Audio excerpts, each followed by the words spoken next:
All right, up to this point in this section, what have we learned?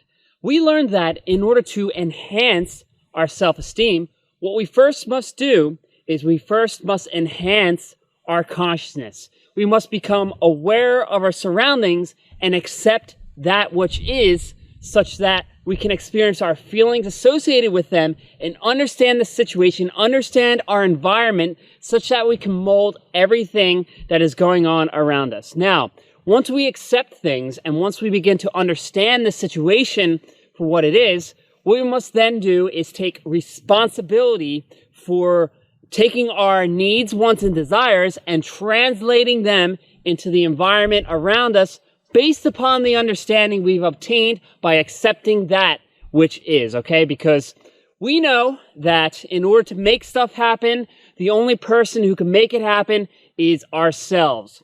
Not somebody else, not our parents, not our significant others, not authoritative figures in our lives, us and nobody else. If we can't make it happen, it's not going to happen. Now, what we want to consider in this video is, once you take responsibility, what is the next step you have to take in order to foster a healthy self-esteem that gives you more than it takes? In order to do that, what you must do is take action upon the responsibility that you've assigned to yourself, okay? You must assert your worth into the world around us. And that takes us to the fourth pillar of self-esteem, which we're going to assert being self-assertiveness. Okay, now before we explore this topic, as we did with the previous videos in this section, I want to ask you a series of questions.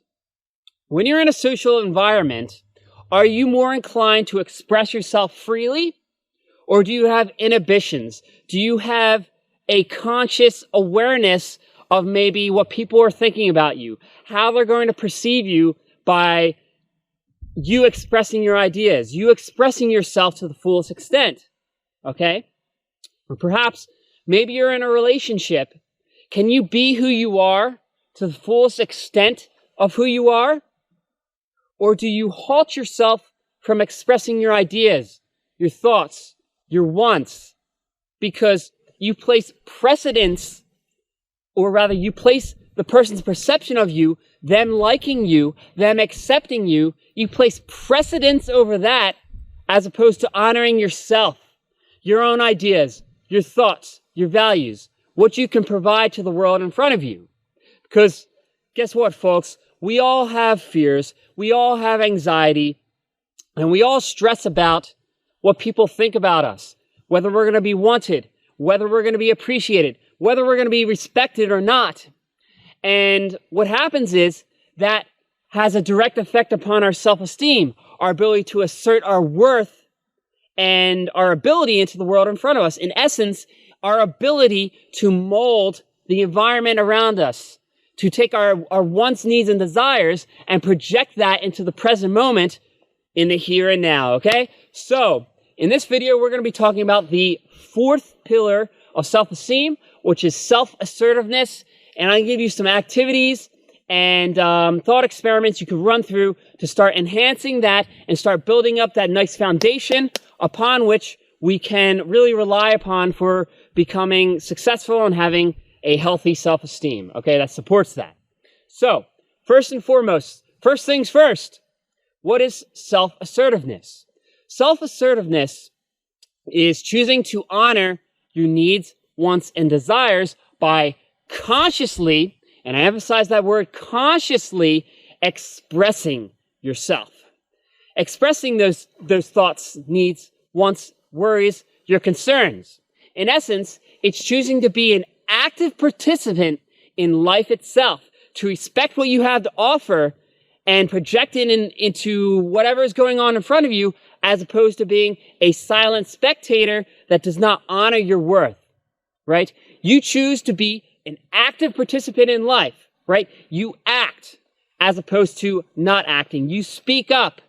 You assert your opinion as opposed to shying away because you're afraid of what people think about you, right? You become a victim of fear. You become a victim of being able to assert yourself without any hesitation, without inhibitions, Okay, that's what self-assertiveness means, right? This means that once you take responsibility for what you want and need, you're able to translate that into the world in front of you. Now, I want to place a lot of emphasis upon consciously expressing yourself because this is very important, right?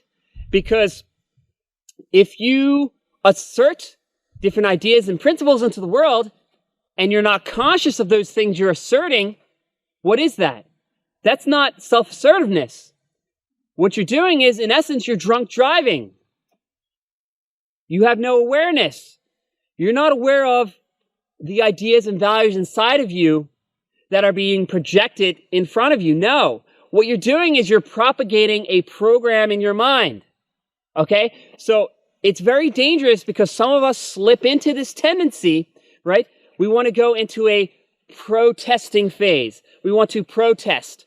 We want to say no, regardless of being aware of what we're saying no to. Okay, and that's dangerous because it's depreciating our self-esteem. We're placing precedence over programming that we adopted, whether we were conscious of that or unconscious of that. We're taking precedence of that over ourselves, of expressing ourselves, of being aware, of being in the present moment, of saying what we want to say, not propagating ideas, programs in our mind, wiring that our mind has been set up to adopt. Okay? When you have a healthy self-assertiveness, you go out into the world, you take action based upon your needs, wants, and desires, and you are actively there in a sense that the actions you're taking and the products you're making, it becomes an extension of who you are, an active extension of yourself. For example, if you want to be an artist, self-assertiveness entitles honoring that fact and taking action upon it such that the things you create, your art, is an expression of you. You're leaving a part of yourself, you're leaving a part of your soul in the world in front of you, as opposed to sacrificing your soul to assert some opinion, to protest, to default by saying no, no, no, no, no, regardless of how you think about that, regardless of how you feel about it. Okay?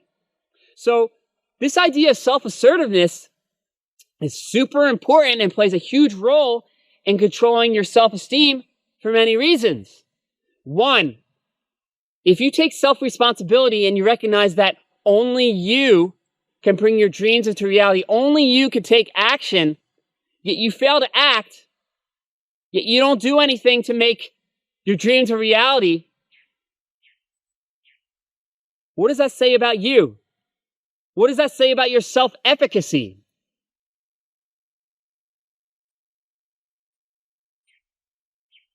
It says that you recognize you must take action, yet you fail to do so. Your intuit recognizes that you could make something happen, that you are responsible for it, yet you're failing to act. You can't make it happen. So you cease trusting in yourself. You cease trusting your intuit, and that directly affects your self-efficacy. Furthermore, if you can't assert yourself, if you can't speak up, and you can't act in spite of fear, in spite of inhibitions that are holding you back, if you can't transcend beyond that, if you can't punch through your barriers, you're not honoring your needs, wants, and desires. You're not respecting yourself.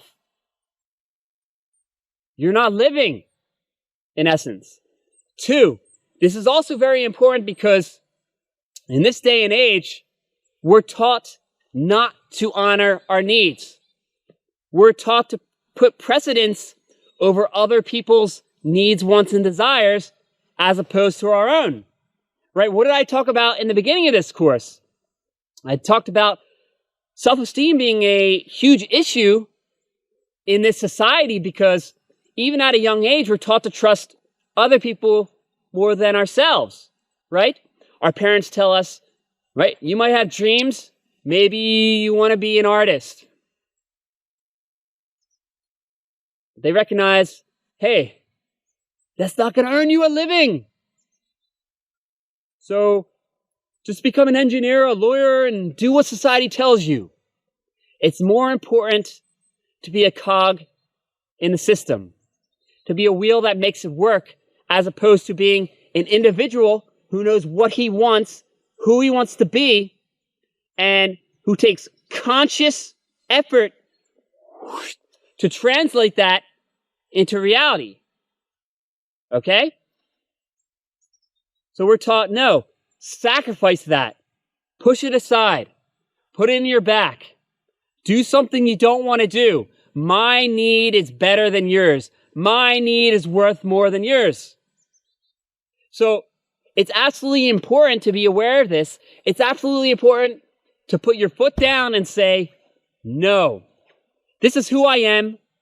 I understand my wants, my needs, my desires, and I'm willing to take action. I'm willing to put in the time, effort, and discipline to make that happen, regardless of what that entails. I will go to any length to make it happen. I will share myself because I have value. I will refuse to hold back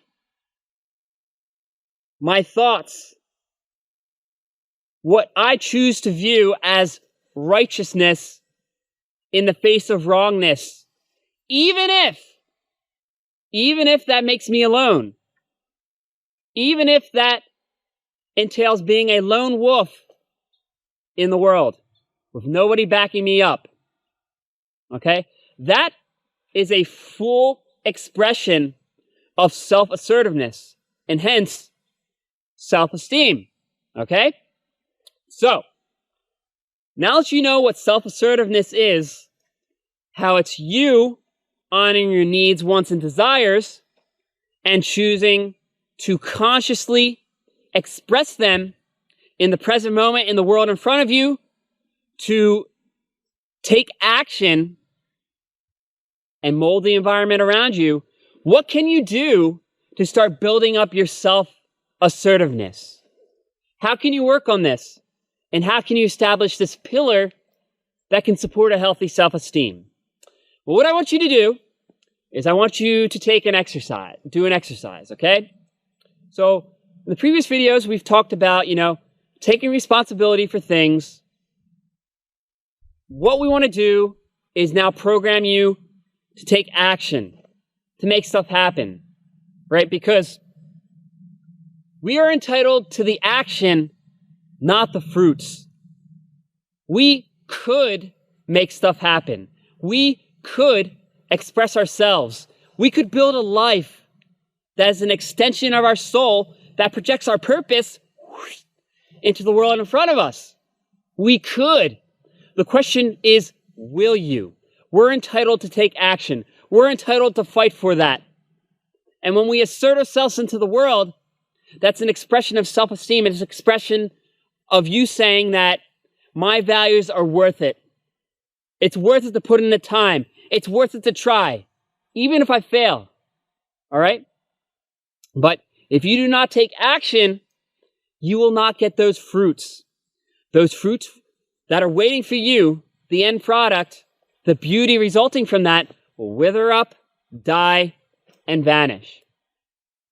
Okay, so in order to get them, you must take action. Okay? And it feels good to take action. It feels good. And it reinforces further action. Now, I want you to experience that, because that feeling alone will motivate you to be assertive, will motivate you to speak up when it's hard, when fear takes the wheel and steers in whatever direction it wants you to go in. Okay? I want you to feel what it feels like to kick fear out of the seat, that front seat, take the wheel, and steer your life in the direction that you want to go. So, we might have to do this with baby steps, but what I want you to do is Think about the different activities. You could take out your journal, start reading it, that you ran through and what you said. I'm going to take responsibility for this. We talked about, for example, cleaning up your room and feeling what it feels to take responsibility for that. Okay?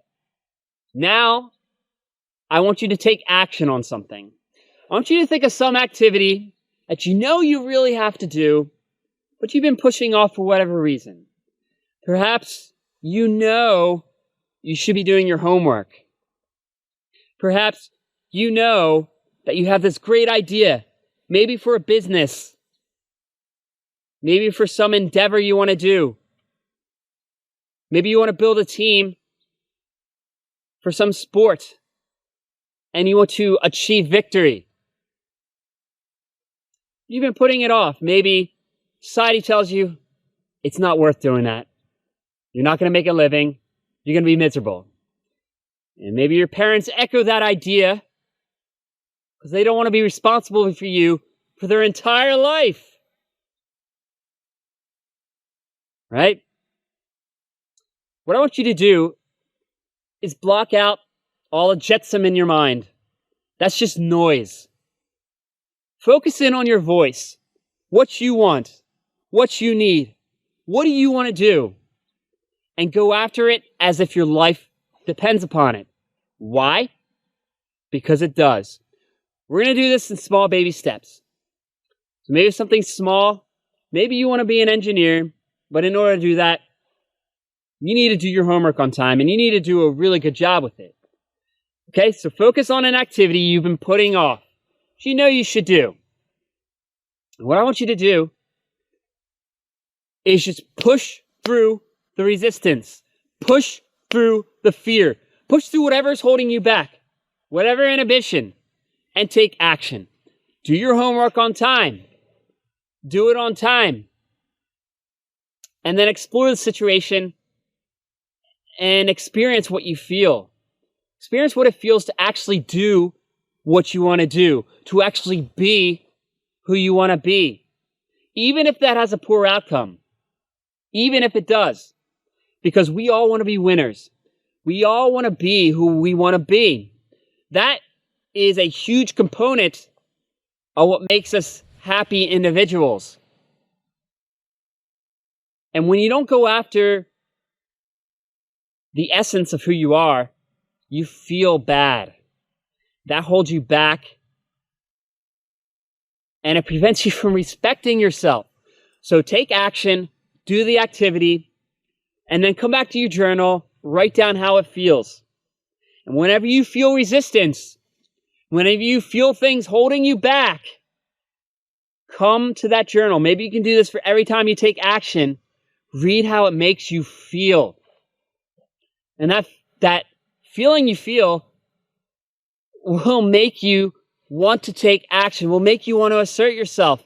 It will remind you because the world will continually say, don't be yourself, be what I want you to be, because they too want to be winners and they do whatever they can to get what they want, even if that includes controlling you, even if that includes suffocating yourself, suffocating all you have to offer, your individualism.